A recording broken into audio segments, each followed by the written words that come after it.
Hello అండి. ఈరోజు sweet సజ్జ వడలు నా స్టైల్‌లో నేనెలా చేస్తానో చూపిస్తాను చూసేయండి. ఇది మా అమ్మమ్మ రెసిపీ అని చెప్తాను నేనైతే. మా అమ్మమ్మ ఏది చేసినా చాలా టేస్టీగా ఉంటదిలెండి. ఆమె చేసిన వంటలు ఎవరు చేయలేరు. ఏదో ఆమెను గుర్తు చేసుకుంటూ నేను చేసుకుంటున్నాను.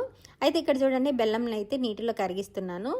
సొద్దలనైతే మేము సజ్జలు అనమండి, సొద్దలు అంటాము, సొద్ద వడలు అంటాము. మీకు అర్థం అవ్వడానికి నేను సజ్జలు అని చెప్పాను. తర్వాత ముందు రోజు నానబెట్టేసి కడిగి ఆరబెట్టేసి తర్వాత ఇలా మిక్సీ పట్టుకోవాలన్నమాట. మరీ మెత్తగా కాకుండా కొద్దిగా బరకగా పట్టుకోవాలన్నమాట. ఇలా బరకగా మిక్సీ పట్టుకుని ఒక గిన్నెలోకి తీసుకోవాలి. ఇక్కడ మనకు బెల్లం కూడా కరిగిపోయిందనమాట.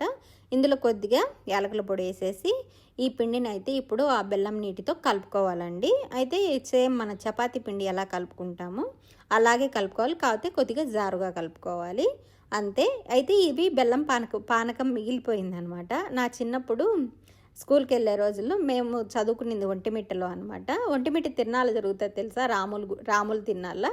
అప్పుడైతే మేము వెళ్ళేటప్పుడు ఒంటిమిట్ట తిరణాలు వస్తే చాలండి, బెల్లం పానకం అనేది ఆటోలో ఆపి మరీ ఇచ్చేవాళ్ళు అనమాట. అందరూ తాగి వెళ్ళేవాళ్ళు. అదొక స్వీట్ మెమరీ ఉండింది. మీకు కూడా తెలుసా లేదో కామెంట్ చేయండి, ఓకేనా. ఇక్కడ చూడండి, ఆయిల్లో అయితే మనము సొద్ద వడల్ని అయితే డీప్ ఫ్రై చేసుకున్నాము.